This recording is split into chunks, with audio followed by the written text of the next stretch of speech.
Oi pessoal, tudo bem? Vamos continuar lendo Capitão da Minha Alma, Senhor do Meu Destino, esse livro do Napoleão Hill.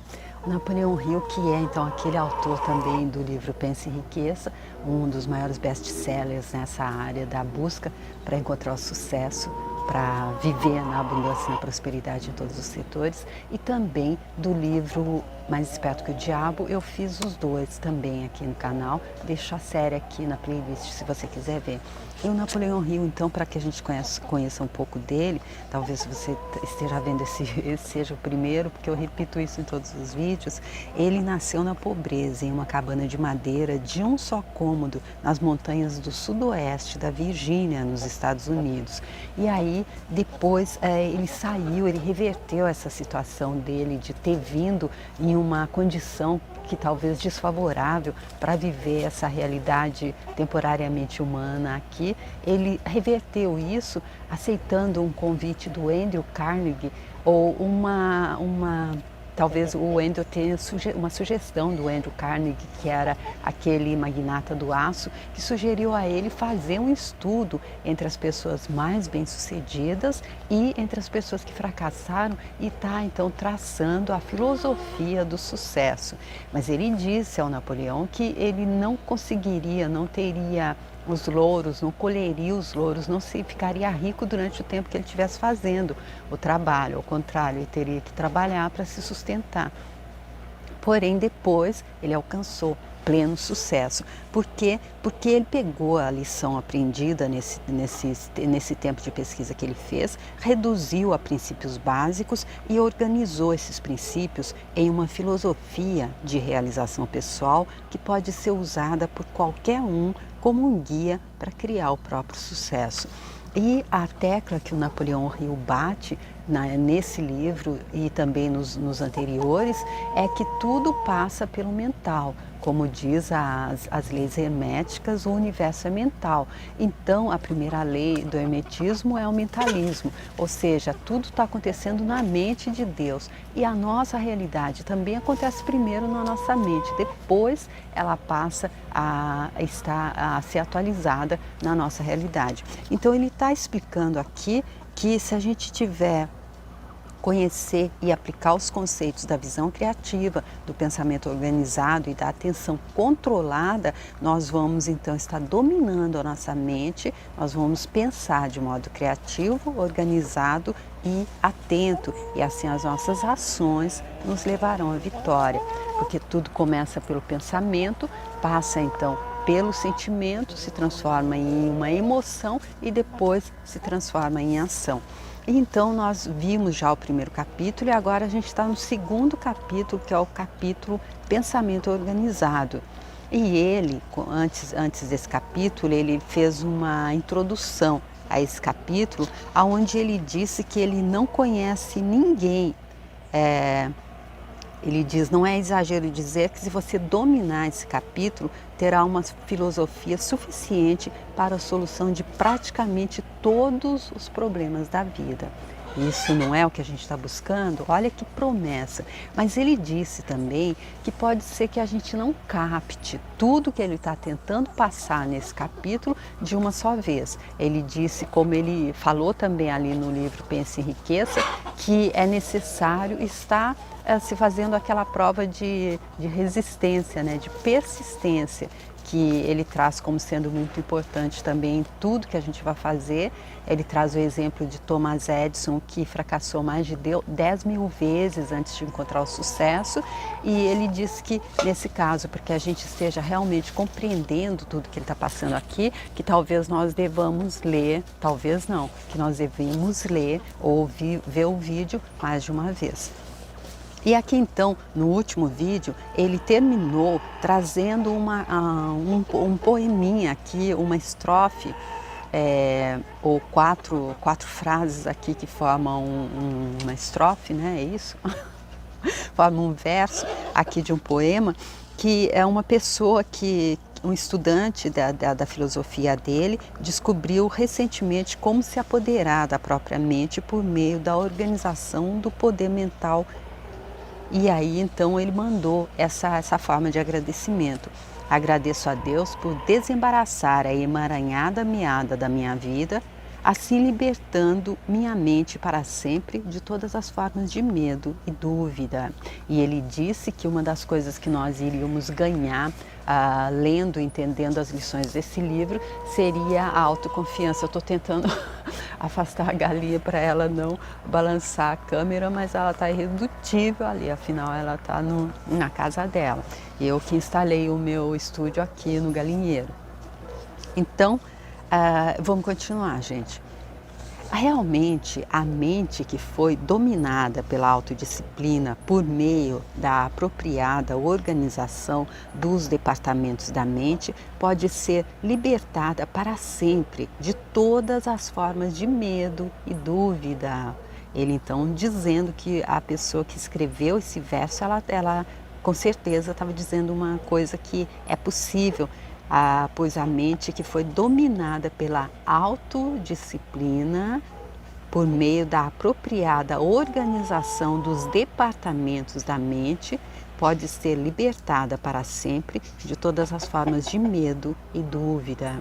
Eu estou repetindo algumas frases porque ele disse ali também que a gente devia estar lendo com um lápis na mão e grifando e riscando aquilo que a gente acreditasse que fosse mais importante, mais relevante. Eu acredito que tudo que ele está dizendo aqui é tão relevante para que isso ficasse bem gravado. Então, se você está sem o livro, então o que eu estou fazendo é repetir, tá bom? Para mostrar então que se libertar de medo e dúvida é o primeiro grande passo para a gente, para sermos senhores, capitães da nossa alma e senhores do nosso destino. Então, a mente desorganizada nunca pode ser livre. A organização da mente deve começar com um inventário dos fatores que integram o pensamento, como foram apresentados no gráfico número 3. Esses fatores devem ser postos sob a autodisciplina e direcionados para fins definidos por meio de esforço organizado. Então, ali nas páginas anteriores, ele trouxe os gráficos mostrando exatamente os departamentos da mente, os fatores que integram o pensamento. E ele diz que então esses fatores eles devem ser postos sob a autodisciplina e direcionados para fins definidos. A autodisciplina, ele vem batendo também, é vital para que a gente alcance esse sucesso de estar dominando a nossa mente, de sermos os capitães da nossa alma, senhores do nosso destino. A mente se desenvolve e fortalece apenas pela ação. Até mesmo a crença é inútil, a menos que seja seguida por algum tipo de ação apropriada à sua natureza e seu propósito. A crença passiva não produz resultados que não sejam fracasso e derrota. Ou seja, mais ou menos a mesma coisa que ele fala também com relação ao conhecimento, que o conhecimento sem ação, ele também não traz nenhum resultado. Então, aqui ele dizendo que a crença passiva também, não adianta eu ter uma crença de que eu vou realmente conseguir assimilar o que ele está passando nesse livro, que eu vou realmente conseguir colocar em prática e vou realmente conseguir reverter a minha situação de falta e escassez para abundância e prosperidade em todos os setores, se eu ficar só na crença, se eu não agir, se eu não colocar autodisciplina na minha vida. Quando Henley escreveu o poema a seguir, ele tinha em mente uma crença ativa, embora não deixasse esse fato totalmente claro em seus versos. Então, quando ele está falando do Henley, é o William Ernest Henley, que é o autor do poema Invictus, então, que inspirou para o título desse livro. Então ele está trazendo o poema aqui novamente. Das entranhas dessa noite que me cobre, negra como o breu, que tudo envolve, agradeço aos deuses, quaisquer que sejam, por minha alma inconquistável. Ou seja, a minha alma, como Paulo disse ali no livro Paulo e Estevam, psicografado por Chico Xavier, ditado por Emmanuel também, ele disse, você pode matar o meu corpo, mas não matar a minha alma. você pode negar tudo que eu estou dizendo, mas não pode mudar o meu pensamento. Por quê? Porque nós somos os senhores do nosso pensamento. Então, por minha alma inconquistável, a alma ela não é conquistada pelo exterior. Ela é então, a minha forma de entender, ela é guiada pela nossa centelha divina. Nas garras cruéis das circunstâncias, não estremeci nem bradei em pranto, sob as repetidas bordoadas do acaso. Tenho a cabeça ensanguentada, mas erguida. Aqui eu acredito que seja para reforçar aquilo que ele diz, que sim, que os fracassos são forma de nos fazer mais fortes e não de nos fazer jogar a toalha e parar de tentar. Para além desse lugar de ira e lágrimas, para apenas o horror das sombras, ainda assim a ameaça dos anos encontra-me e há de me encontrar destemido. Ou seja, mesmo que as coisas não sejam como a gente está esperando, mesmo que a caminhada seja árdua, mesmo que haja choro e ranger de dentes, mesmo que haja adversidades, os anos vão nos encontrar destemidos, vão nos encontrar ali no leme, segurando firme e dirigindo. Não importa quão estreito o portão, quão carregada de punições a lista, sou senhor do meu destino, sou capitão da minha alma. Então aqui ele trazendo no final esse verso que eu repito a cada vídeo, porque eu acho que ele tem tudo a ver para nos mostrar que todas as adversidades, como o Napoleão Hill diz, atrás de toda adversidade ela vem como uma semente de êxito. Basta a gente entender que a vida é pedagógica e que tudo é lição e que tudo é para o nosso bem, tudo é para ajudar na nossa evolução.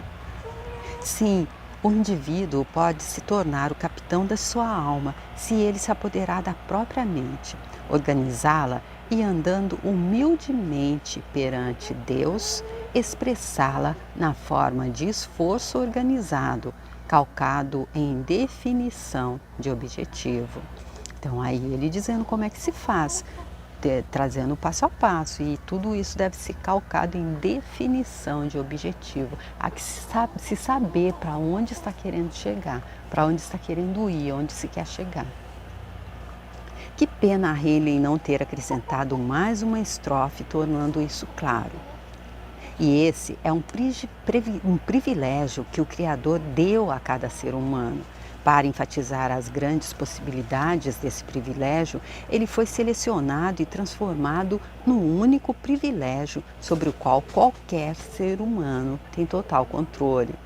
Os homens podem perder todos os bens terrenos, incluindo a boa saúde. Podem ser enganados, dominados, difamados e caluniados. Ou podem ser jogados injustamente na prisão e privados de sua liberdade física, mas ainda podem criar os próprios pensamentos e usar o poder da própria mente sem o consentimento de nenhuma outra pessoa. Então a pessoa ela pode até estar jogada em uma prisão, ela pode estar em uma solitária, ela pode... eu vi também um filme de uma história real de uma pessoa que ficou, um homem que foi levado para uma prisão em uma ilha, e um amigo dele começou a mandar um coco dentro da água para ele comer, e ele ficou ali na solitária há muito tempo. Ele conseguiu sair, ele armou um plano, ele conseguiu fugir 2 vezes, a segunda vez ele realmente conseguiu. Aqui então nós podemos ser privados até da nossa liberdade física, mas dos nossos pensamentos, do poder de usar, do privilégio de usar a nossa mente para estarmos sendo senhores do nosso destino, capitães da nossa alma. Isso ninguém pode tirar. Como é incoerente que a única coisa sobre a qual um ser humano tenha total controle seja a única coisa que a maioria das pessoas não tenta controlar. olha ele trazendo uma coisa, uma curiosidade bem verdadeira. A única coisa que a maioria das vezes, antes de estar entrando nessa linha, antes de estar entendendo isso, que eu devo controlar a minha mente, eu deixava a minha mente ali à deriva, ela ia mesmo e levava. Quando eu via, eu já estava ali, sabe, perdida no passado, revivendo coisas e passava aquele, enquanto eu dava atenção para aquele, continuava se repetindo indefinidamente, para ele ver. Às vezes a gente está tão, como que diz, tão inconsciente, que a gente não entende que nós devemos sim controlar os nossos pensamentos, sim ser os capitães da nossa mente, ser os observadores conscientes dos nossos pensamentos. A incoerência se torna ainda mais espantosa quando se conhece o fato de o poder do pensamento organizado oferecer a solução a todos os problemas da pessoa, que nada mais faz.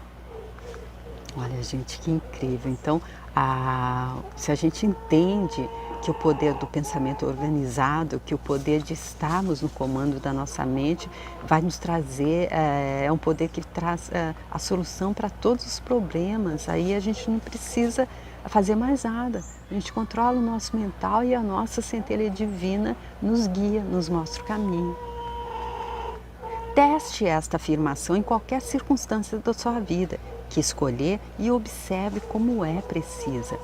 O que o homem desejar, ele pode alcançar com a ajuda do poder do pensamento, desde que organize os próprios pensamentos e use esse poder em uma disposição de crença na própria capacidade de fazê-la servir às suas necessidades. Olha só que incrível entender isso. Então, a gente pode alcançar tudo aquilo que a gente desejar com o poder do pensamento. Depois a gente pode mas desde que ele seja organizado, e a gente pode usar esse poder até para criar a própria crença nessa capacidade, porque ele disse ali nas páginas anteriores também que há que se acreditar. Há que se acreditar. Se a gente não acredita que isso é possível, não vai funcionar para a gente. É a mesma coisa que os nossos pensamentos, eles derivam de crenças, eles nascem nas nossas crenças. E muitas vezes a gente traz crenças negativas, na maioria das vezes a gente acredita em coisas negativas, em dogmas fechados, em coisas negativas, e aí desse jeito a gente está criando só falta e escassez, porque se a gente transformar, há que se haver crença, se a gente transformar as negativas pelas positivas, aí eu acredito que é exatamente como ele está dizendo aqui, não há que se fazer mais nada. Essas crenças positivas vão nos levar para a abundância e prosperidade. O pensamento aplicado em uma disposição de crença abre portas de prisões e dá aos homens sua liberdade. Como o exemplo daquele homem que eu falei do filme, ele acreditava que ele poderia ser solto, que ele poderia adquirir, que ele não iria morrer na prisão. Desenvolve resistência física e liberta de doenças quando todo o resto falha.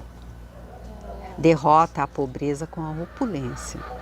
Dispersa o medo, a preocupação e o desânimo e preenche o espaço onde eles estavam com esperança, fé e paz de espírito. Além disso, funciona com a velocidade da luz e não requer nada mais que uma vontade determinada para ser posto em ação. E aqui ele está falando do pensamento aplicado em uma disposição de crença. Ou seja, como ele disse nas linhas anteriores, ele faz tudo, ele transforma tudo, ele cria tudo. E assim, se a gente está criando negatividade, se a gente está criando falta e escassez, é porque os nossos pensamentos estão calcados em crenças que limitam. Instruções gerais para o pensamento organizado. O pensamento preciso se baseia em dois importantes fundamentos, a saber: primeiro, raciocínio indutivo, baseado na presunção de fatos desconhecidos ou hipóteses de fatos. segundo, raciocínio dedutivo baseado em fatos conhecidos ou que se acredita ser real. Aqui ele explicando então que esse pensamento então organizado, ele é baseado na presunção de fatos desconhecidos ou hipóteses de fatos, ou senão ele é baseado em fatos conhecidos ou que se acredita ser real, ou seja, a crença. Se a gente presume que um fato conhecido ou uma hipótese de um fato ela é real, ela é ela que vai nos guiar. Eu acredito que seja isso que ele está explicando aqui.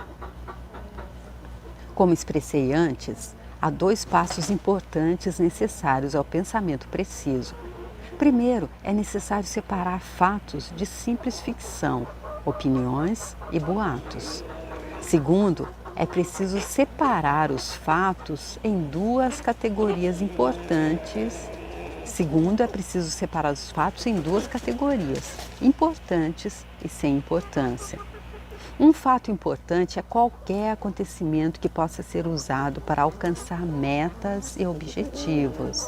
E ele já falou exatamente disso ali nas páginas anteriores. Há que se ter certeza, separar o que é fato do que é ficção, o que é realidade do que é ficção. E segundo, é separar em 2 categorias, importante e sem importância. Eu até falei do filtro de Sócrates, quando aquela coisa que ele dizia que há que se pensar naquilo que a gente vai dizer, se é verdade, depois se é uma coisa gentil e depois se vai ser contribuição. Então, é isso aqui que eu acredito que pode ser resumido dessa forma também. Opiniões que formam a base da maioria do chamado pensamento geralmente não são confiáveis e com frequência podem ser muito perigosas, porque são muitas vezes baseadas em viés, preconceito, intolerância, suposição, boato ou pura ignorância. Os seguintes fatos relativos a opiniões devem ser conhecidos por todos que querem aprender a pensar com precisão. Aqui ele trazendo então, vai trazer então aqui 6 fatos que são relativos a opiniões para nos ajudar a entender como a gente pode, sabendo, conhecendo esses fatos, aprender a pensar com precisão, que é isso que ele está fazendo, que é o significado de ter o pensamento organizado. Há que se ter essa precisão de pensamento e não se basear em preconceito, intolerância, suposição, boato ou pura ignorância, que hoje na nossa atualidade isso acontece com as fake news, que são tão passadas, que acabam sendo visualizadas tantas vezes, às vezes porque a gente não colocou, nem precisa de falar naquele filtro, mas porque a gente se baseou em preconceito, intolerância, suposição, boato ou por ignorância. A gente acreditou que aquilo deveria ser passado sem nem estar entendendo se realmente era verdade, se era gentil e se seria contribuição para o bem de todos. Então eu vou deixar para o próximo vídeo, para não ficar muito longo, exatamente porque ele disse que havia que se ter muita atenção nesse capítulo, se a gente quiser realmente estar fazendo com que as informações que ele está passando aqui sejam assimiladas por nós e que assim a gente possa estar colocando essas informações em prática para alcançar o sucesso que ele está dizendo que é possível. Então eu vou deixar para passar esses 6 fatos relativos a opiniões aqui no próximo vídeo. Eu agradeço muito você que tem vindo comigo, que está acompanhando o livro, que gosta do Napoleão Hill também, e agradeço você que compartilhar esse vídeo se você achar que tem alguém que vai poder se beneficiar também das informações, dos conhecimentos que ele está passando aqui.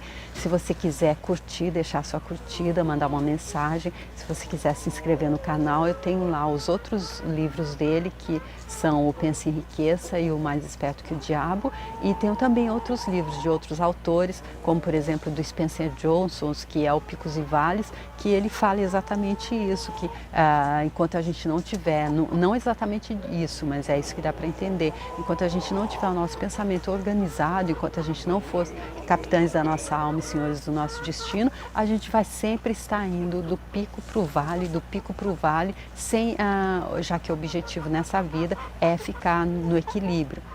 Então, a gente só encontra esse equilíbrio quando a gente consegue dominar a nossa mente, ser dono da nossa própria mente. É isso que o Napoleão Hill traz aqui, então, e é com esse objetivo que eu estou lendo aqui no YouTube, especialmente se você não sabe ler, especialmente se você é deficiente visual e se você não tem tempo, quem sabe, né, de ler, e se você gosta de ouvir a opinião de alguém também sobre o livro. E se você quiser me mandar a sua, eu vou ficar super feliz, tá? Muito obrigada e eu espero encontrar com você no próximo vídeo. Tchau!